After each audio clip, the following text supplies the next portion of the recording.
If you're a reality TV show junkie like me, then you probably know your survivors from your Bachelors and your top models from your Real Housewives.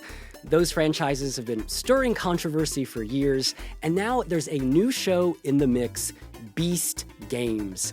It comes from the YouTuber Mr. Beast. 1,000 contestants battled in physical, mental, and social challenges for $5 million. Now, some of these contestants have complained that they didn't receive enough food and that they endured, in their words, emotional distress. Now, Mr. Beast, writing on social media, he said that these claims are blown out of proportion. It's not exactly surprising that scandal is surrounding another reality TV show. After all, controversy and reality TV, they go together like a real housewife and lip filler, and let's just say not everything ages well. So on today's episode, we're going behind the scenes of reality TV. We're going to speak to an academic and author who focuses on reality TV, and we're going to speak to some former contestants. I'm William Lee Adams, and this is What in the World from the BBC World Service. You got the fashion. All right, here to shake up your reality is Danielle Lindemann. She is a professor at Lehigh University in the United States. Danielle, hi. Hi, thanks for having me on. So in your bio, you say that you like really, really trashy reality television. If you sort of stick your hand in the trash pile, what show would you like to pull out? Oh, that's such a good question. I mean, I think my favorite reality show of all time is RuPaul's Drag Race, although I don't know how trashy that is. So many great redemption narratives on that show. Queens who slip, but they stand up and they slay. I am Team Danielle on this one. Now, in the beginning, God created the earth, and then someone came along and they invented reality TV. Could you tell us, what's the genesis of reality TV? Yeah, that's such a good question. There's sort of some contention around that. So some people will pinpoint, its roots in documentary. Others will point to the dating shows and quiz shows of the 1950s and 1960s as kind of the root of reality TV. A lot of people will point to MTV's The Real World, which started airing in the early 1990s. That was really the first show that introduced us to a lot of the conventions of reality TV that we see today. Most people would agree that Survivor was the show that just changed everything because it was on network TV. Everybody was watching that first season of Survivor, and it paid for itself in advertisements before it even aired. So this was the first kind of hint of what a juggernaut reality television could be and how popular it could be. And so many of the shows that you just named, The Real World on MTV, they also had Laguna Beach, The Hills, and of course, Survivor. There's sort of a soap opera element to all of them where the smallest slight can be blown up into this huge drama. I'm curious, from the network perspective, was there a practical reason that these shows were considered successful? Beyond earning money, was it easy to make? Yeah, so I mean, one of the reasons reality TV exists and has endured is because of that kind of cost benefit, right? Reality TV shows generally are pretty cheap to produce. Oftentimes, you don't have to pay the people who appear on them, although sometimes you do. You don't have to build sets sometimes. Oftentimes the crews are not paid union wages, so they can be very quick and cheap to produce, and then they have a huge audience. A lot of people are consuming them. And one of my favorite shows is The Real Housewives of Atlanta. I don't know if you're a fan. Yeah. But these I women love have... all the Real Housewives. And that's the thing, they do feel real, right? You can find someone to identify with. Like Nene Leakes famously said, I'm on a spiritual journey and I'm flying first class. And you've got Kenya Moore who says, you're always living the moment if you are the moment. There's some kind of aspirational quality there. Do you think that people are watching because they want to be these stars? Do they see themselves in these stars? Yeah, I think it's a nuanced and complex relationship because, yes, reality TV tends to traffic in these kind of broad archetypal categories. I'm sure we can think of a lot of shows that do that. The Real Housewives, even The Bachelor, right? Usually there's some sort of contestant you can point to and say, oh, that person is the most like me, right? That person is the smart one or the shy one or the pretty one. There's sort of somebody you can grab onto and say, okay, I can see myself in that character, that person on the screen. So there is that, but at the same time, we also watch these shows to kind of for the train wreck factor, right? To kind of symbolically distance ourselves from the people on the screen and say, well, yeah, that person might be a little like me, but I mean, at least my life isn't screwed up like the people who are appearing on The Bachelor, right? We kind of feel a sense of smug satisfaction in comparing ourselves to the people on the screen. And sometimes we just dream of getting that rose. Sometimes we do, and that's okay.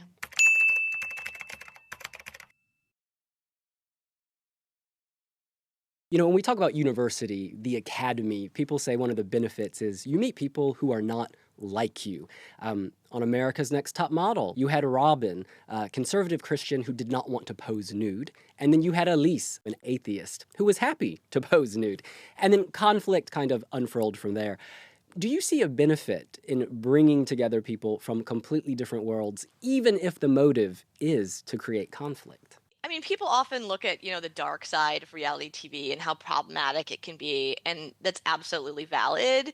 But I think we can look at some of the good that reality TV has done it as well, especially in terms of, I would say, LGBTQ representation. Shows like The Real World were, telling LGBTQ stories long before we were really seeing them on scripted TV. Someone like, I think the most obvious example is Pedro Zamora, which is, maybe people today don't know who that is, but at the time it was a really big deal. He was on the San Francisco season of The Real World in the mid 90s, and he was a gay man. He was living with AIDS. He had a commitment ceremony to his partner on the show. This was a really big deal at the time, so much so that when he ultimately passed away, the then President Bill Clinton said, he was really the first gay person and the first person living with AIDS that many of us kind of got to know. And so I do think that there is a benefit to the representation that we see on reality TV. It is more diverse and historically has been more diverse than scripted television, both in terms of sexuality, in terms of gender, in terms of race. But of course, we have to have the asterisks because some of those representations can be deeply problematic. But I do think there is something to be said for representation. And these reality shows, of course, are meant to reflect reality in some way. They're born of their times, they reflect the zeitgeist. And looking back on them, they can be really problematic. They haven't aged well. And I want to point to America's Next Top Model. If you search for a video called Ways America's Next Top Model Has Aged Badly, you'll get some interesting results. And one of the challenges on this modeling contest was having contestants portray people of other races. So white people portraying African Americans portraying East Asian people. Looking back, it's very, very insensitive. Can you think of any other examples of shows that haven't aged well? Sure. Yeah. They did that challenge twice on America's Next Top Model, so they did not learn their lesson.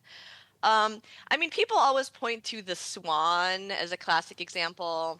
If you don't know, this was an early 2000s show where they took women who were supposed ugly ducklings and they gave them all plastic surgery and like radically remade their bodies, and they all kind of came out looking the same. I think that was a bridge too far for a lot of people. I would guess that a show like that would not air today. And we're actually going to pause for a moment because we have a clip. She was a contestant on The Swan. She's going to share her experience. Hello, my name is Tanya Parada. They asked me what two things I would change with plastic surgery if I had the opportunity, the money, and what to do. And the two things I said is that I would like a beautiful smile. At the time, my teeth were really small, and when I smiled, it just didn't show. So I didn't smile a lot with my teeth. And so I thought I would like some veneers, and I would also like some liposuction. They wanted to do a tummy tuck, a brow lift, a face lift, a nose job. They wanted to go in and do something to my cheeks to push them up to make them more higher. It was pretty traumatic when I found that out. I didn't really want to go in there and for 3 months be in LA and be nothing in procedures. And I'd studied it before. I knew the dangers of it. That's why I was a little hesitant. I don't don't have any regrets about doing the show. I made so many close friends. It helped me get enough confidence so when I did come back to Colorado, I did secure a job. And Danielle, The Swan was canceled. It was hugely controversial. People said you called them ugly ducklings. That's almost misogynist. You subjected them to all this surgery, which in many cases may be irreversible. Why do you think a show like that hasn't been attempted since then? I mean, because I think for all the reasons you mentioned, right? Because there was so much public outcry, because this was, even though other shows do involve makeovers that are almost as extreme as the ones on The Swan, this was just a bridge too far. Just everything together, right? Like you said, misogynistically referring to the women as ugly ducklings, really having them go under the knife in these dangerous procedures, and all of it together. And but I think elements of those have persisted on other reality shows. There are plenty of makeover reality television shows, for instance. But I just think that entire like ball of terribleness that was The Swan, I don't see that being duplicated. The other show that I'm thinking of is actually a British show. Are you familiar with There's Something About Miriam? This was 2004. Again, the early 2000s were kind of a wild time for reality TV. But this was a show where they had a transgender woman, and these men were competing for her romantically, but they did not know that she was transgender. They thought she was a cisgender woman. And then at the end of the show, there was like the big reveal where she came out as transgendered. Obviously, super transphobic and problematic. And I don't think a show like that would air today. Even at the time, I think there were lawsuits filed because of this show. So, I mean, even at the time, there were inklings of how problematic it was. But I would say that we've probably moved past airing a show like that. Miriam was sadly found dead in Mexico in 2019. And while her death was years after the show, people do talk about the fact that an experience on a reality program can color someone's future. One show that's been under the spotlight is America's Next Top Model and its host, Tyra Banks. There have been academics who have suggested that perhaps she was harder on African American contestants than she was on white contestants, as with Tiffany, the famous not meme, but the viral clip of her saying, "We were rooting for you, we were all rooting for you." Do you think there's anything in that? I think there was this kind of sense that she wanted them to fit a particular mold. Um, yeah. I mean, I think the framing of Tiffany on that show was really interesting because they framed her as being like a certain type of unacceptable African American woman. And Tyra was kind of shown as trying to like move her into a mold that would like be more socially acceptable, which is really problematic in a lot of ways. And I think at the time, a lot of people just kind of it didn't register as deeply problematic at the time. I know we can look back and say, how did these things not register? And I think part of it was because, Tyra herself is African American. So I would think and hope that if it were like a white man who was the judge of the show and doing the same things that Tyra did, there would have been more outcry. In 2020, during the pandemic, a lot of the more insensitive clips from America's Next Top Model started resurfacing online. Among the clips were those of Danielle having the gap in her teeth widened, photo shoots where girls were asked to portray women of other races, and comments towards Tiffany Richardson. We were all rooting for you. Now, that prompted Tyra to issue a statement on social media. She said, quote, "Been seeing the post about the insensitivity of some past ANTM moments, and I agree with you. Looking back, those were some really off choices. Appreciate your honest feedback, and am sending so much love and virtual hugs." And Ken Mock, one of the show's producers, he replied to that statement on social media saying this, quote, "I look at some of those ANTM moments and cringe. Just a FYI, the entire creative team made the choices in those shows, not just Tyra. So please feel free to yell at me for some of the worst moments in AMTM history. Apologies to all." I want to bring in Anjali Preston now. She is a broadcaster and a journalist in New York. She first came to the public's attention in 2010 when she competed on America's Next Top Model. She returned a year later for the All Stars edition, and she won it all. But producers then stripped her of her title after it emerged that she had worked briefly as an escort. Now, I had hoped you could see her in all her glamazon beauty. However, she's just come off a night shift, so she's decided to keep her camera off. Anjali, hello. Hi, William. So good to Hi. see you. Thanks for joining us. That was a really, really good intro. I like it. Oh, thank you. And I'm sorry for any awkwardness. So let's just address that elephant in the room. You know, that incident where your title was stripped from you. How do you reflect on that now?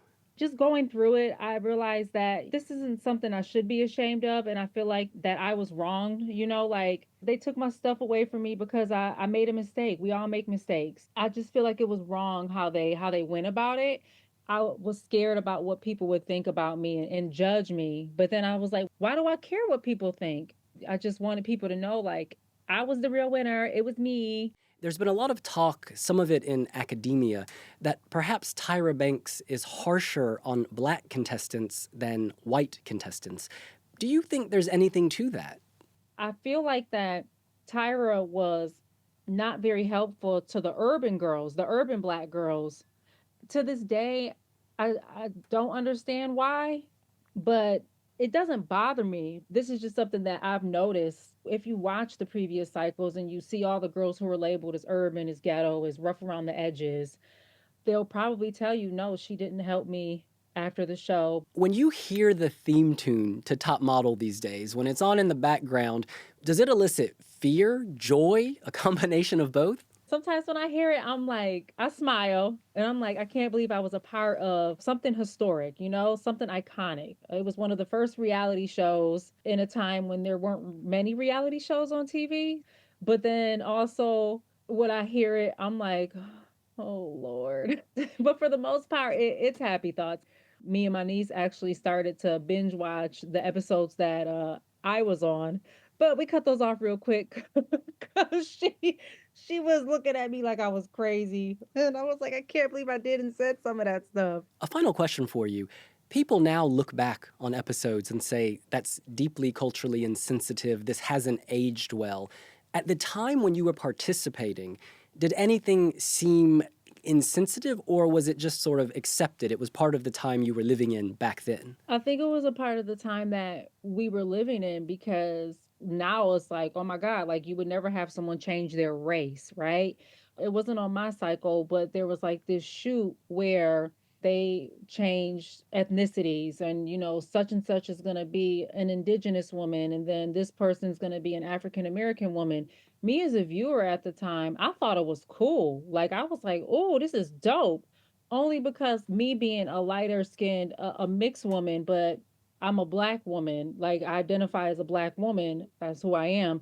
I've always been told, you look ethnically ambiguous. But just for me, I just looked at it like it was like, dang, that's cool. Oh my God. And that's creative. Do I think it's problematic? Of course, yeah, looking back on it, yeah, a lot of the stuff were a bit, troublesome.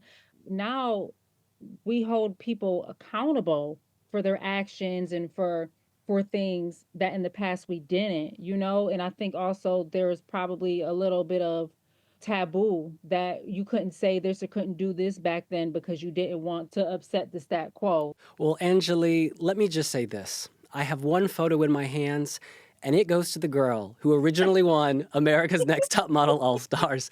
Thank you so much for joining us. We talk a lot about inappropriate behavior with reality TV. There's been criticism, contestants aren't looked after, producers are maybe treating people like they're circus acts. That's happened in the past. Is there a specific incident that you think's galvanized change? Well, I think, especially in the United States, post George Floyd's murder, so he was a black man who was murdered by a police officer. It was, on tape. And the protests around his murder combined with the Me Too movement. I think in the wake of those things, we have seen movement on the reality TV front. Although I will say, I mean, so a show like Cops, for instance, which was canceled in the wake of George Floyd, bounced back a year later on a different network. Danielle, we're going to come back to you in a minute, but first, I want to hear from a contestant on a more recent reality show. Reality contestants often find themselves in difficult situations, and some of them, they decide it's not worth sticking around. In Nigeria, Big Brother Naija is one of the biggest shows on television, and it can turn people into celebrities overnight. In 2021, a contestant named Mr. KV decided to walk out after experiencing what he described as a mental breakdown. We spoke a little earlier. I was mentally exhausted, and then I reached out to the medical team, and I told them, oh, okay, I don't think I'm physically fit, mentally fit to be here. So like I want to, go and attend to myself and feel a little bit better, basically. Yeah. And for people who don't understand anxiety, sort of what were the feelings you were having? Like, I guess, how was it changing your day-to-day life?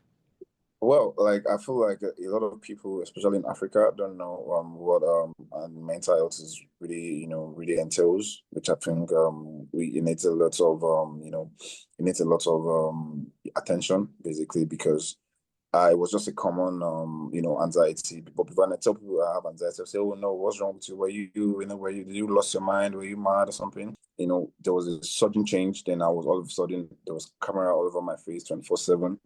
I had anxiety from that. I was like, I couldn't really deal with it. Thank you, Mr. KV. Now, just to be clear, BB Naija has said that it always does its best to protect the mental and physical health of its contestants, and Mr. KV told me directly that producers assisted him immediately after he went to them with his problems, and they provided on-site medical care. Danielle, we are in 2025 now. Is there any show you think that typifies the future of reality TV, or at least will define the genre for the next few years? Oh, any show that typifies the future. It's interesting because I think the future of reality TV is not these episodic network shows. I think we're moving more, they still persist, but we're moving more toward, the TikTokers, the influencers, those little, I don't know if people would consider that to be reality TV, but it's certainly reality TV adjacent. So the TikTok, I guess maybe not TikTok. Well, I guess it's still legal. TikTok, YouTube, right? The influencers, even Peloton instructors who people are following. I think that those kind of DIY reality shows, I think those are going to be the future of reality TV. If you could be on any reality show, what would it be? I think, The Traitors. I just love that show, and so I would to be able to spend like a week with like Alan Cumming in the Scottish countryside, you'd have to sign me up. Danielle, thank you so much for joining us. Thank you so much for having me. Thank you for watching another episode of What in the World from the BBC World Service. I'm William Lee Adams. I'm going to go fire up my TV and check out some of these programs. We'll look forward to seeing you soon. Bye for now. So chic, in vogue.